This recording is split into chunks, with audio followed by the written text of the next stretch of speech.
Howdy folks, you're watching Deuce and Guns. A little while ago I was contacted by a company called LAX Ammunition. You can see I got a little bit of product right here. What they do, for years they've actually been remanufacturing ammunition. They actually take the fired cases and then reload them, clean them up, prepare them for a new bullet and powder and primer and all that good stuff, and reload them and sell them as reloaded ammunition. Basically they go through the same process professionally as I do on my reloading bench over here. You've seen that in the past. They've also recently gotten into brand new manufacturing ammo. Basically, they are ordering brand new brass with their own head stamp on it, LAX head stamp, which is pretty sweet. They're very proud about that for a good reason. It's very cool. And they sent me a sample of both the brand new factory stuff and their old faithful reloaded ammunition. So what I'm going to do is take a look at it, and what I thought would be a really good idea would be, since I'm going to be taking this stuff apart, both these I'm going to take apart and examine all the parts they put together. This is a really good chance for me to show all the viewers that are new to the idea of shooting what actually goes into making a bullet. And of course, when I say making a bullet, that's basically a very common term. But really what it is, let me just go ahead and open up just a little bit. There we go. The bullet is actually just the part that exits the gun. And the whole thing, the whole part there, that is called a cartridge. There we go. We are unloaded, of course. And the whole cartridge goes into the gun, into the chamber, and when it's fired, the bullet exits, and then the remaining shell and spent primer shoot out the back. You've seen that whenever you see someone shoot a semi-automatic firearm. So, what are the parts in that? Let's take a look. So in order to take apart a cartridge, we've got an inertial bullet puller here.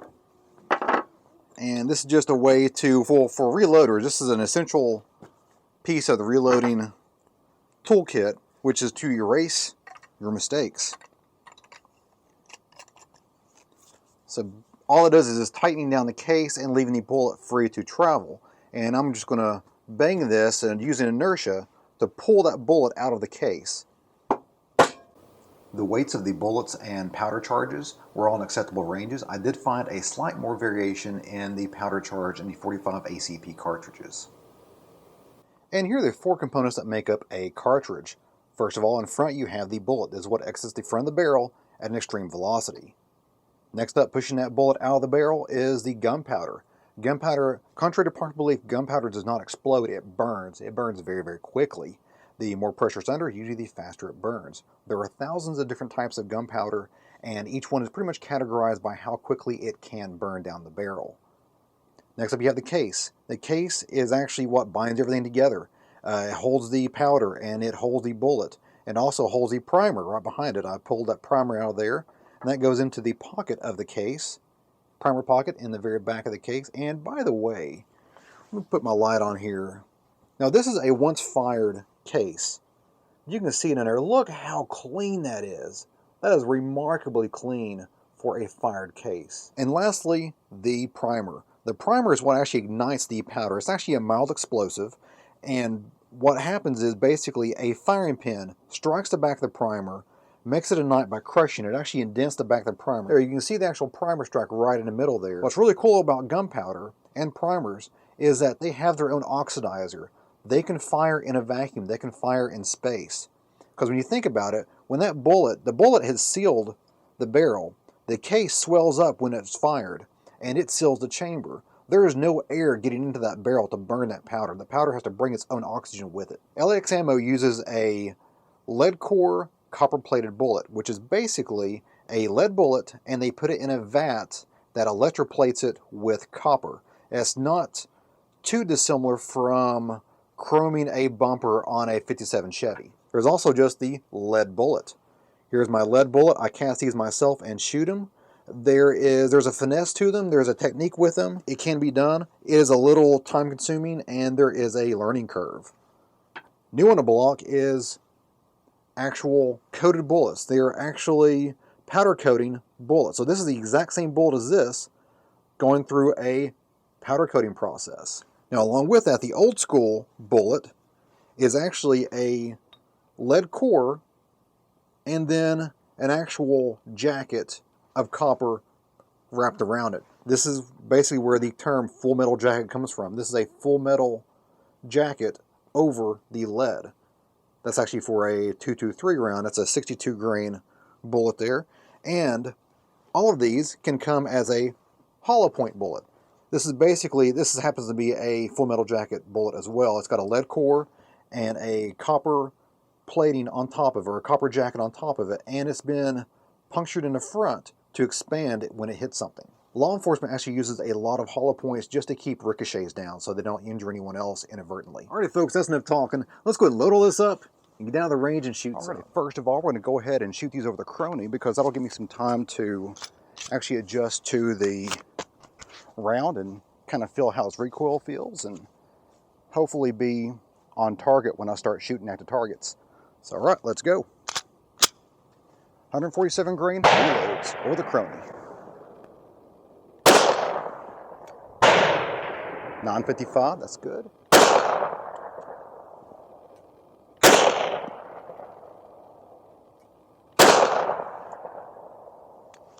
So we're in between 955 or 950 and 1,000 feet per second. All right, the clouds are starting to come in, so I better get this accuracy test done pretty quick. I've got, as you can see, let me open you up here. Got a target set up about 15 yards away.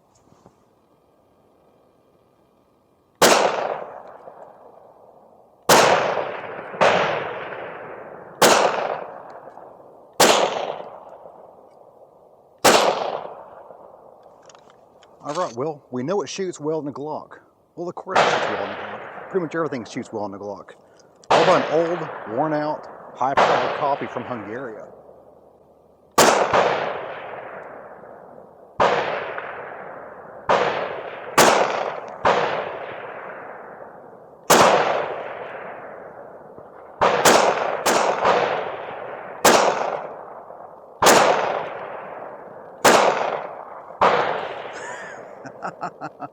It did better than the Glock did. Nice. Or I'm just getting used to the recoil impulse of the, 147 grain bullet here. Whatever they load, it's a nice shooting load actually. It's a nice powder choice they've chosen, whatever powder that is. And the last test, a Walther P1.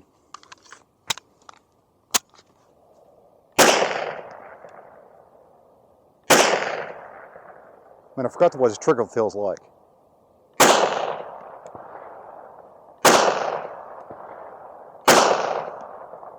Man, I forgot how accurate this Walther was too.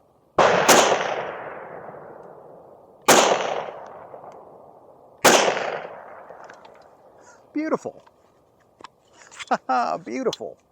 Wow. And of course, the only reason why I actually purchase 147 grain 9mm is because I'm going to shoot it through a can. So, exactly how quiet are these? Because the powder choice can actually make a difference in how loud a cartridge is. All right, let's find out.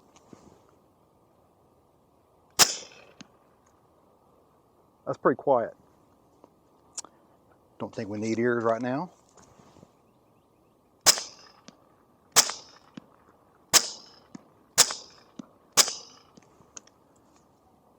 There's more blowback than normal. I will say that I'm getting pelted with burnt powder more than when I'm using bullseye powder or unique. So I'm not sure what they're using, but I get a little bit more, blowback in the face from the burnt powder due to the back pressure from the suppressor.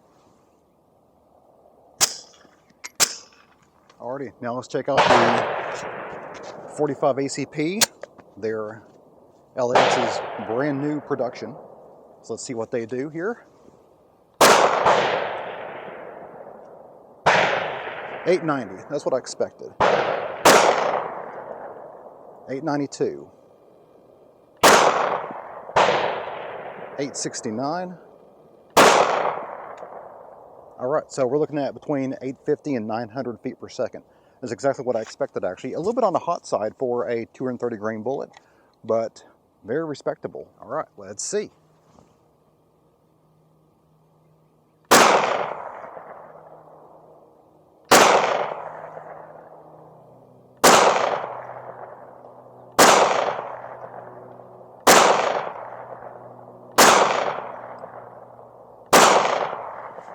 Alrighty folks, I'm back from the range and I had a great time. I had a great time at the range here with LAX Ammo. And let's take a look to see how it did. Of course, you already saw this a little bit.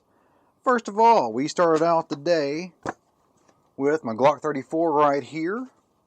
And this was all 15 yards. All this stuff was 15 yards. And now, that is not that great of a group. I'm going to blame me, because I was still warming up to the shooting session. Usually it takes me a little while to kind of get in the groove, so this was kind of a throwaway target. I did not keep these in order, by the way, so let's see. High power. Alright, so the FEG Hungarian high power copy. Now that is not a precision weapon. That actually was issued and carried. You can see how rough it is. It was carried by the Hungarian police or the military or something of that nature. And it shot pretty dang good, if I say so myself. I've forgotten how well it shoots. It shoots really well. It's always shot high. It's always shot high from the day one. And then I ran a mag of this 9mm through my Walther P1. It's actually a P1 lower with a P38 upper. They had not transitioned to the P1 marked uppers yet, and that actually helped this be classified as Curio Relic, so I could purchase it with my CNR license. And look at that. 15 yards again, and was it 9 rounds? And that is pretty dang good. For, again, this was a police service weapon for years and years and years until it came over to the U.S. and sold to me. Now, I only brought one .45 caliber out to play today, and that was my Glock 21. It's a great shooter, always has been. I've always shot Glock 40, or any .45 caliber for that matter, very accurately, no matter what the gun is. .45's always been super accurate in my hands, and today was no different. Look at that right there. 15 yards again. Not bad at all. And now let's talk about the cleanliness of the ammo. How did it burn? Did it leave any debris in the barrel? Well, let's find out here. Of course, all these are empty. Go ahead, and I've not even looked at this. I've not looked at the barrel or taken it apart, except to put in my suppressor barrel in there. But I've got about 40 or 50 rounds through the standard stock Glock barrel here. And let's see if I can get you to see that right there. You can see the bore is still very shiny, and there's no leading, of course, because all the bullets are plated, and the gunpowder left no residue. So it's very, very clean ammo as far as I can tell. And one final observation was the actual brass itself. This is the brass I picked up after shooting all the LAX ammo. There's the famous head stamp right there. And it shot really well, and it's all reloadable. It's all boxer prime, so it's all reloadable ammo, reloadable brass. None of the brass looks like it's out of spec. All the primers, none of them show any kind of sign of overpressure, nor being seated to an incorrect depth, so that's always good. And one final note is that the 45 ACP, they are using large pistol primers. Thank you, LAX, for using large pistol primers. There's a couple of manufacturers out there using small pistol primers in their 45 ACP cases, which is, it works, but it does not burn the same. It does not give the same ignition. So you're getting a little bit different velocities out of that. There's a reason why we're using large pistol primers, because you have a lot of case to ignite there. And it's driving me crazy the fact that I've got to keep track of two different types of 45 cases, one for small primers, one for large primers. And if I'm really getting particular, I might have to adjust my powder load for them. So at the end of the day, did I enjoy shooting LAX ammo? Yep, I sure did. It shot accurately, it shot reliably. It functioned in a multitude of firearms from old, new, and highly used. So it had no problems there. It did not foul out my barrel with any kind of leading because, of course, it is a plated bullet. And it did not leave any debris or residue in the barrel. So whatever gunpowder choices they're using, it is a very high quality and clean burning powder, which is awesome. Now, it did have two caveats here that I expressed on camera already, but one of them was the light primer strike in my Glock 21. Now I put about 75 rounds of this ACP, this 45 ACP through that thing, and it could have been a cartridge issue. There's no doubt about it. It could have been a hard primer, a primer that wasn't seated all the way down, but it just as easily been a Glock issue, because this is a law enforcement trade-in Glock. This was actually carried by a police officer in Kingsport, Tennessee. And at least one police officer, probably a multitude of police officers, probably passed around because this was part of the armory. And it was traded in, and then I purchased it. I have not changed out any of the springs.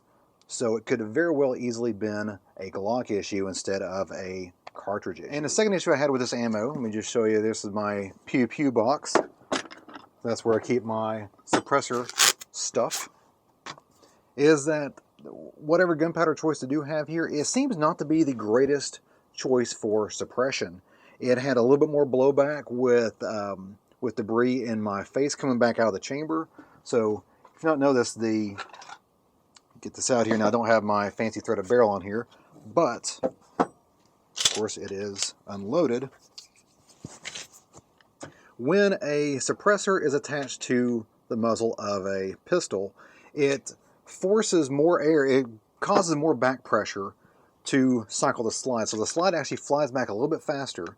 Usually some people like to put in heavier springs when they transition from a non-suppressed weapon to a suppressed weapon. But the slide comes back a little bit faster, and it actually leaves a little bit more pressure in the whole system, blowing back more debris. So it is normal to have more debris come out of the chamber of the gun when you're firing with a suppressor on it. But this was a little more excessive than normal. This actually had more debris coming back at me than I am familiar with or used to with my other choices of powder, which is usually bullseye or unique. Those usually burn up pretty well, or it could have been the fact that I load even lower velocity. So this was a higher velocity. It was still subsonic, but it's still a little bit higher velocity than what I'm used to. And before we get to my last demonstration, I want to remind you guys that the link to LAX Ammunition will be found in the description below the video. So go ahead and check them out, see what the prices are like, and see if you might need to purchase some ammo from them. Now, here's a 9mm. Here's the gunpowder from 9mm. There's a close-up of it. There's the gunpowder of the 45 ammunition. There's a close-up of that as well. Now you can see they're very, very different. So they probably have different burn qualities. So let's see what these burn like. See what kind of speed and maybe color. I don't know if color will be different. So let's just find out. Here's a 9mm powder. So look at that. Pretty slow, huh? Alrighty. Hopefully I didn't catch my... I was still going. I have my fume hood going, so it's going to be sucked up right through the ventilation and out the bunker, so don't worry about that. Put that aside here. Okay, and now the 45 caliber powder that they're using. Of course, again, it's a little bit larger grain, so it probably will burn a little slower. Well, guys, that's it for me today. Hope you enjoyed it. If you did, give me a like and go ahead and subscribe. There's a lot more is on the way. And if you have any comments, questions, or show ideas, go ahead and leave that in the comment box below the video. And of course, you guys have a great day. See ya. All right, let's see if I can get a good picture out of this for the thumbnail.